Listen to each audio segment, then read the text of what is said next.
पोषक तत्वों की बात की जाए तो नॉन वेज को वेज के मुकाबले ज्यादा बेहतर माना जाता है, लेकिन वेजिटेरियन के पास एक ऐसा बढ़िया सुपर फूड है जिसके पोषक तत्वों की बराबरी नॉन वेज से की जा सकती है। ये super food protein, calcium, iron, zinc, potassium जैसे पोषक तत्वों से भरपूर है। तो हर वेजिटेरियन को इस हेल्थी सुपर फूड को अपनी डाइट में जरूर शामिल करना चाहिए। तो इस हेल्थी सुपर फूड का नाम है कटहल। आज की रेसिपी है कटहल की सब्जी। तो आज की रेसिपी बहुत कमाल की रेसिपी होने वाली है। ये सब्जी बनाने का सबका अलग अलग तरीका है। कुछ लोग इसे उबाल कर तो कुछ डीप फ्राई करके बनाते हैं। तो जो तरीका आज मैं शेयर कर रही हूँ यकीनन ये भी आपको बहुत पसंद आएगा। तो चलिए रेसिपी स्टार्ट करते हैं। स्वागत है आपका हमारे चैनल नट्स एंड क्रीम में। कटहल को काटना एक ट्रिकी सा काम है क्योंकि इसे काटते समय हाथ चिपचिपे हो जाते हैं। तो जब भी इसे काटे हाथों पे अच्छे से तेल अप्लाई करके फिर ही इसे काटे। कोशिश करें जिस सब्जी वाले से आप इसे खरीद रहे हैं उसी से इसको कटवा लें। तो यहाँ पर मैंने 1 किलो कटहल ली है। इसे सब्जी वाले से ही कटवाया है। तो उसको थोड़े बड़े टुकड़ों में काटा था, तो अब मैंने इसको थोड़े से मीडियम आकार में काट लिया है।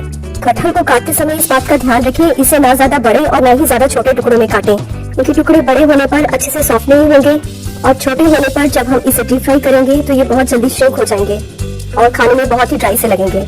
इसलिए इसे मीडियम आकार में ही काटें।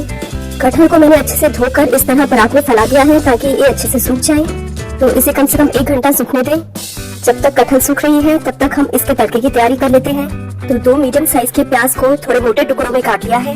प्याज यहाँ पर बारीक टुकड़ों में ना काट के थोड़े मोटे टुकड़ों में ही काटे। एक छोटे साइज की हैवी बॉटम की कढ़ाई ली है। इसमें डालेंगे 1.5 table spoon mustard oil. Refined oil की जगह मस्टर्ड ऑयल यूज करें, इससे कटहल ज्यादा टेस्टी बनेगा। क्योंकि कटहल को हम डीप फ्राई कर रहे हैं तो कोशिश करें कि इसमें ऑयल तड़के के लिए जो आप यूज कर रहे हैं वो कम क्वांटिटी में ही डालें। यहाँ कच्चा मस्टर्ड ऑयल यूज किया है तो ऑयल को हम अच्छे से धुआंधार गर्म करेंगे ताकि जो इसकी रॉ स्मेल है वो चली जाए। तो 2-3 मिनट इस तरह इसे धुआंधार गर्म करने से इसकी रॉ स्मेल चली गई है। तो अब हम गैस ऑफ कर देते हैं और 2-3 मिनट इसका थोड़ा ठंडा होने देते हैं, क्योंकि अभी हम अगर इसमें कुछ भी ऐड करेंगे तो चीज तुरंत चल जाएगी। 2-3 मिनट में ऑयल अच्छे से ठंडा हो गया है। तो हम वापस से गैस ऑन करेंगे और इसमें डालेंगे सबसे पहले आधा चम्मच साबुत जीरा।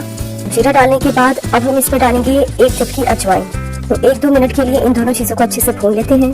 तो जब ये अच्छे से भून गई है तो इसमें डालेंगे कटा हुआ प्याज। तो यहाँ प्याज को हम मीडियम फ्लेम में भून रहे हैं। यहाँ पर हमें प्याज को हल्का सुनहरी होने तक भूनना है। इसे हमें ज्यादा सुनहरी नहीं करना, क्योंकि अगर हम इसे ज्यादा सुनहरी करेंगे तो इसमें मिठास आनी शुरू हो जाएगी तो सब्जी टेस्टी नहीं बनेगी। जब तक कि प्याज भून रहा है तब तक हम एक कटोरी में सारे मसाले इकट्ठे कर लेते हैं। तो सबसे पहले लिया है आधा चम्मच हल्दी पाउडर, 1/4 चम्मच लाल मिर्च पाउडर। क्योंकि हम इसमें हरी मिर्च भी ऐड कर रहे हैं तो लाल मिर्च मैंने कम यूज की है, आप अपने टेस्ट के अकॉर्डिंग कम ज्यादा कर सकते हैं। मसाला जल्दी से भून जाए इसके लिए 1/4 चम्मच नमक भी ऐड कर रहे हैं। तो यहाँ आधी चम्मच से ज्यादा क्वांटिटी में धनिया पाउडर लिया है और लास्ट में लेंगे 1/4 चम्मच जीरा पाउडर। साथ साथ प्याज को भी इस तरह से चेक करते रहिए। 1 इंच अदरक को ग्राइंडिंग जार में इस तरह से बारीक पीस लिया है। तो देखिए प्याज हल्का सा सुनहरी हो गया है, बस हमें इसे इतना ही भूनना है। अब इसमें ऐड करेंगे ग्राइंड किया हुआ अदरक।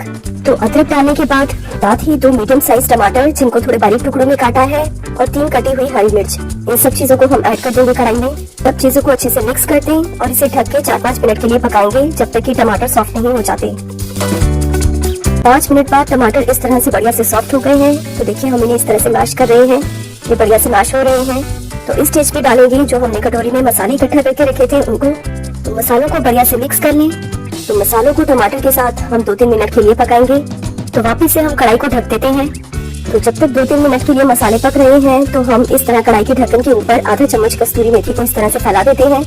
इससे ये बढ़िया से क्रिस्पी हो जाएगी। तो 2-3 मिनट में मसालों के साथ तड़का बढ़िया से भून गया है। तो अब गैस ऑफ कर दी है।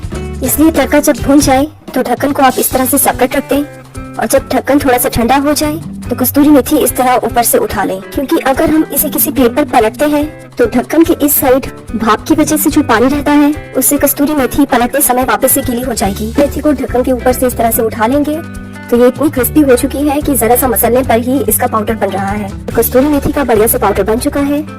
कटहल को डीप फ्राई करने के लिए आधी कढ़ाई भर के हमने ऑयल ले लिया है। तो यहाँ मैंने मस्टर्ड ऑयल ही यूज किया है। तो ये कच्चा ऑयल है ताकि इसकी रॉ स्मेल चली जाए। इसे वापस से धुआंधार गर्म करेंगे और जब ये बढ़िया से 2-3 मिनट धुआंधार गर्म हो जाएगा तब हम गैस ऑफ कर देते हैं। तो 2-3 मिनट हो गए हैं और थोड़ा ठंडा हो चुका है। हम वापस से गैस ऑन करके इसे मीडियम फ्लेम पर रखेंगे। तो कटहल क्योंकि हमने 1 घंटे इसको सूखने के लिए दिया है, बढ़िया से ड्राई हो चुकी है। तो इसे हम 2 बैचेस में डालेंगे। तो पहला बैच डाल दिया है।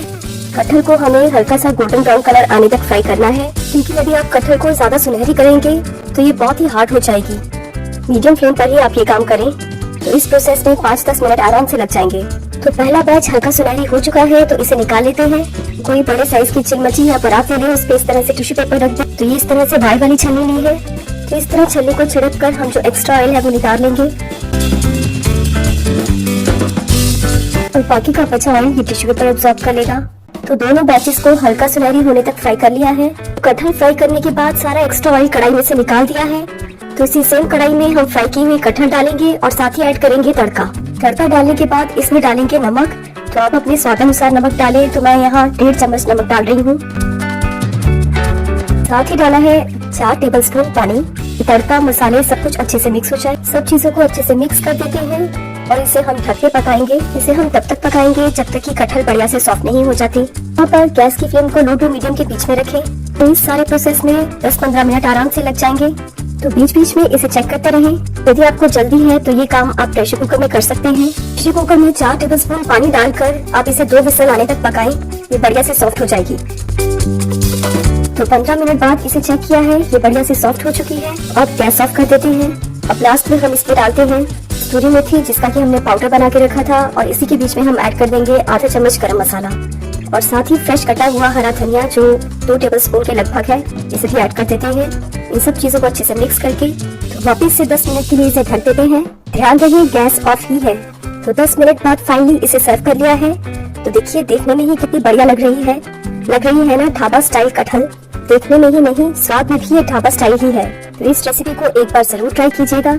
तो आज की रेसिपी पसंद आने पर वीडियो को लाइक, शेयर और चैनल को सब्सक्राइब करना ना भूलें। Thank you for watching.